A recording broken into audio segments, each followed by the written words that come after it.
All right, it's the Buckeye Blitz. I'm Tito Jeff Dudoff. Thanks so much for joining me here today. We are on FanStream Sports powered by DSP Media, and we've got a lot to get into today. You can follow me on Twitter, by the way, at That Happens. You see it right over there. There it is. At That Happens. We can find me there on Twitter. But Big Ten Media Days were today. There's a lot to talk about. The first day happening in Indianapolis. 7 coaches spoke today. They also had the players there with them for almost every team. More on that in a moment. And then tomorrow, or I guess depending when you're listening to this on Thursday, the other 7 schools will speak with their coaches there and have players with them as well. Today it was on Wednesday. Brett Bielema of Illinois was speaking. Also, Rutgers' Greg Schiano, Michigan State's Mel Tucker was there. Northwestern's David Braun, Iowa's Kirk Ferentz, Penn State's James Franklin, and Ohio State's Ryan Day. And there wasn't a whole lot. Each guy got 15 minutes to answer questions from the media, and then they also had breakout sessions where they could be asked more questions by the media that were there. Brett Bielema, he's done a great job at Illinois. He went on there first, and what pissed me off though was the first dumb question was asked by somebody who asked him, Bielema, if he'd seen the Barbie movie yet with his daughters, or if he was planning on seeing it. Which is just those kind of questions just piss me off. Anyway. The toughest thing for Illinois is they got to replace Chase Brown, the running game. He was such a huge part of their offense last year. And so the fact that he's now in the NFL, he got drafted by the Bengals in the NFL draft a couple of months ago. But they've got 10 returning all Big Ten players, which is the most in the Western Division. So they've got that going for them. Brett Bielema knows the Big Ten, knows how to coach the Big Ten. So I think they'll be good again this year, but not great. They'll be good, though.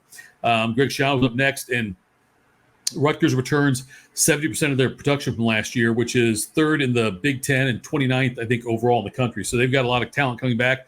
Of course, they were also 1-8 in the Big Ten last year, 4-9 overall. So maybe it's not great to have that much talent coming back. Something else Schiano did that was weird. I don't know the exact phrasing of what he said, but he did quote Joe Paterno. Now, Schiano, if you remember, had worked under Paterno, and that was one of the reasons when he was supposed to be hired for Tennessee, and then they withdrew the offer because they backlash from the fans in Tennessee about Schiano's knowledge of what went on at Penn State.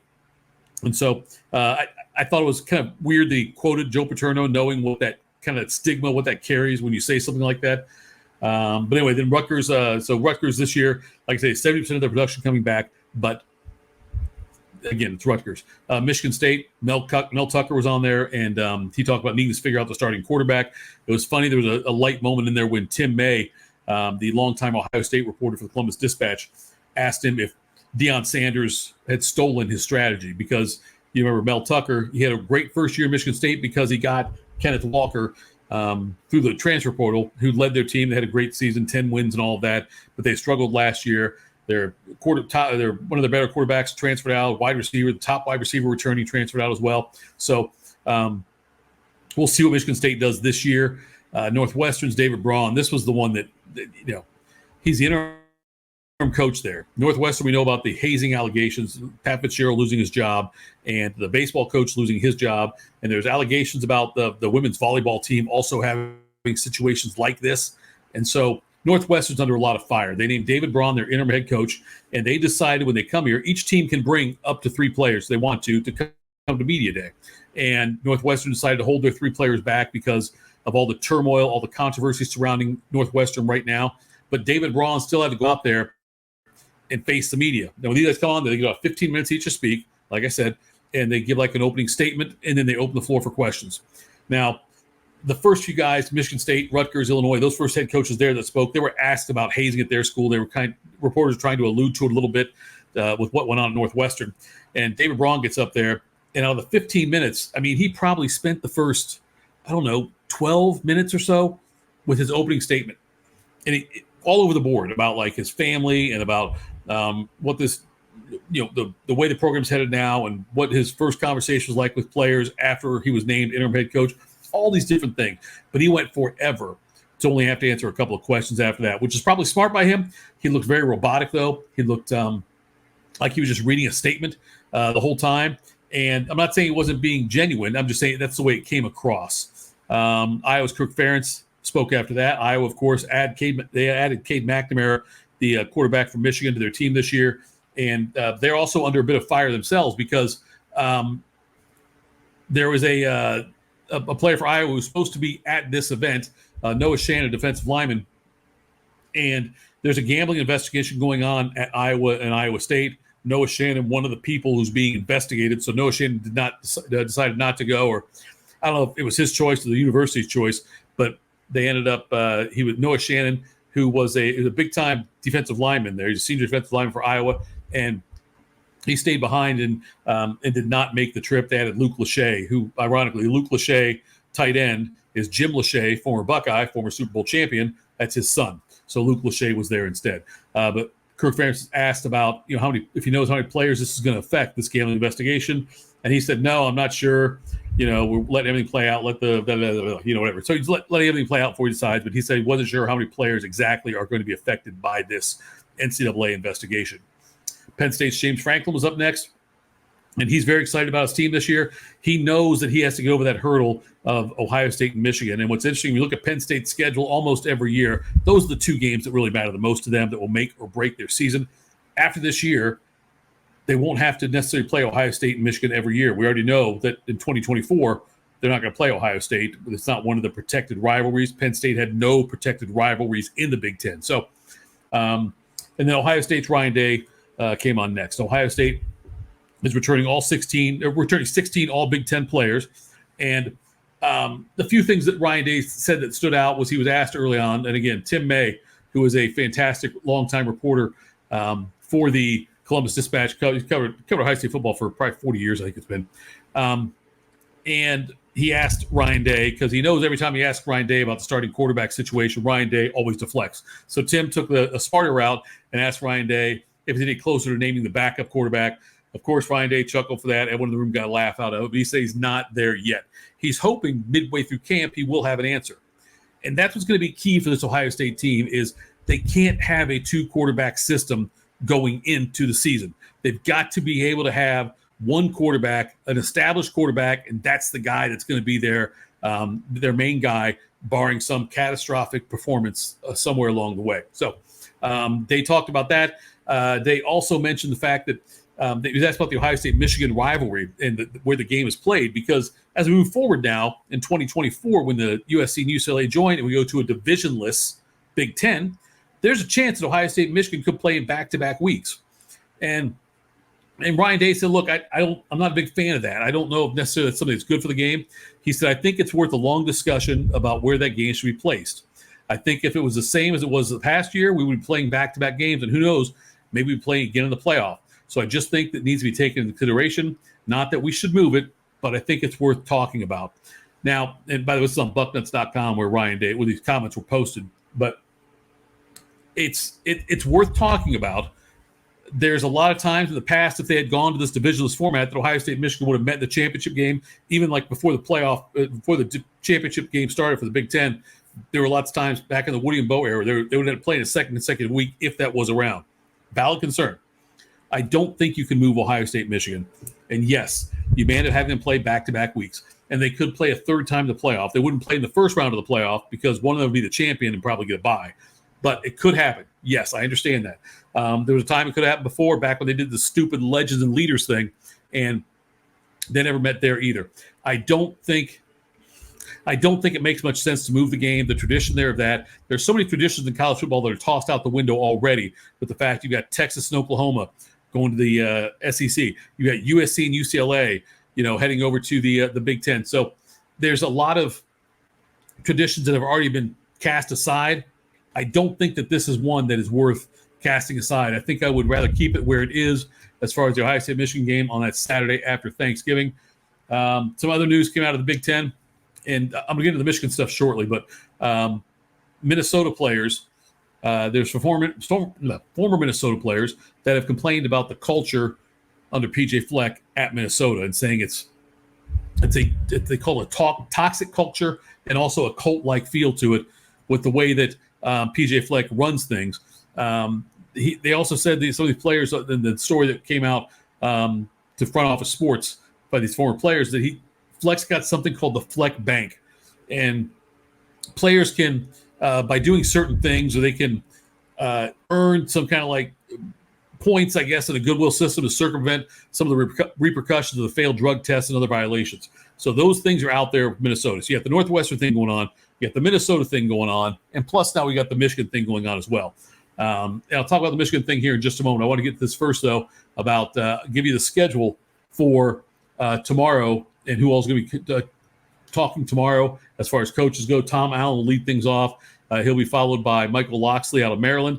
Up next after that, PJ Fleck will be there. I'm sure we'll get questions about this article coming out. Then you've also got Ryan Walters, the new head coach at Purdue, and young guy, by the way, the great coaching resume already. He's 37 years old, I think. Matt Rule, first making his debut appearance at the Big Ten Media Day. Head coach of Nebraska now, obviously coming over after getting fired by Carolina. Luke Fickell from Wisconsin will be there. Then we followed up by Jim Harbaugh. And the Harbaugh thing now. So Harbaugh has been so he's going to be suspended for 4 games. And the crux of it is Harbaugh, there was a couple of level 2 violations that went on. One was there was contact when the coaches and players were, it's supposed to be a dead recruiting, dead time when they can't communicate with the recruits and all that. And it was around the COVID-19 time. And still, Michigan, a couple of assistants, and also Harbaugh had some kind of communication with players when they weren't supposed to during the dead recruiting area. On top of that, Michigan, some of the coaches viewed workouts when they weren't supposed to on Zoom from some players and things like that. There was also some times when some advisors were on the field giving coaching when they're not supposed to. Only the assistant coaches are supposed to be out there on the field, and some of these other contributors to the program were out there also coaching. And then lastly, that Jim Harbaugh paid for a few hamburgers for some players at one point. So all of those things are level 2 violations, not major at all. But when the NCAA went and talked to Jim Harbaugh about it, he denied it, acted like he didn't know anything about it. And so because of that, the NCAA says, well, you lied to us. That's now a level 1 violation. And so they're negotiating this 4-game suspension. What's stupid about this suspension is it's a 4-game suspension. It's not a 4-week suspension. It's a 4-game suspension. And what that means is Michigan, who's got a cupcake start to their schedule, like East Carolina, I think they play like UNLV maybe, Bowling Green, and then Rutgers, all at home. But anyway, what's interesting about this, though, because it's a 4-game suspension, not a 4-week suspension, Harbaugh can still be out there coaching up the players the entire week. He can still be all the practices. It's just on game day, he can't be around them. And so that's the problem I have with it. If you want to really put some I know what happened at Ohio State with Jim Tressel with the tattoo gate and all that. And so, it just seems like it's a very weak punishment. If you're going to punish him, because that's what Tressel got punished with. It ended up costing him his job.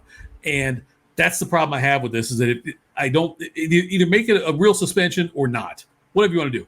But nonetheless, Paul Feinbaum was ripping the NCAA because he said it wasn't really worth a suspension like this way. Chris Mad Dog Russo on ESPN said that, it's a joke that is what they're choosing to do as far as suspension goes by letting him coach all week, every week, just on Saturdays. He can't be there, is what basically what Chris Russo was saying. So anyway, we'll keep an eye on that as well. What happens with that? Harbaugh, like I said, 4 games. They're cupcake games. They're all at home. They're going to win anyway. But it's just a bad look with the Michigan stuff going on, Northwestern, Minnesota, all that stuff happening. It's just not a good week. A lot of media stuff for the Big Ten, but nonetheless. And then one more thing I want to tell you about was this Ohio State, The Athletic, which is it's a wonderful tool if you're a sports fan. They've got a tremendous stable of writers. It's well worth the price to subscribe to them. But anyway, they did a poll of almost 1,000 Buckeye fans. And a couple things that were interesting about it now, and this is again on The Athletic, but they asked what would constitute a successful season for Ohio State. Majority of people said Big Ten title and a CFP appearance. That I think is fair because I think that Ohio State's they need to beat Michigan this year. It's a big I think Ohio State. Now, if they don't beat Michigan, there's no way I'm firing Ryan Day as long as they still have a good season otherwise. I know there's some Buckeye fans that want to get rid of Ryan Day if he loses 3 straight to Michigan. I'm not in that group. Ryan Day is 45-6 as the head coach so far. He's been to the CFP a couple of times. He's 1-2 against Michigan, but he would have another win there if they wouldn't have chickened out of the game in the COVID year, which is what they did. So majority of the people in Big Ten title, CFP appearance will be a successful year. Right behind that, though, is Big Ten title, national title game appearance. But that's the consensus of it was Big Ten title is important. Who will be Ohio State's team MVP? Marvin Harrison Jr. ran away with that one. Who would you prefer to be the starting quarterback? Kyle McCord or Devin Brown? McCord's got the edge on that one. 81.3% of the vote was about him. 18.7 to Devin Brown. There's a sports book out there that has got McCord is like plus 500 or something like that to win the starting job. Most people are like minus 500 to win the job. Minus like 500 to win the job. Most people think it's going to be McCord. Ryan Day again said it's very close. He said that the edge right now is slightly to McCord, but only because he's been there longer and been available more, because after the injury to Devin Brown, he had to miss a spring game, which would have been a good time to see him.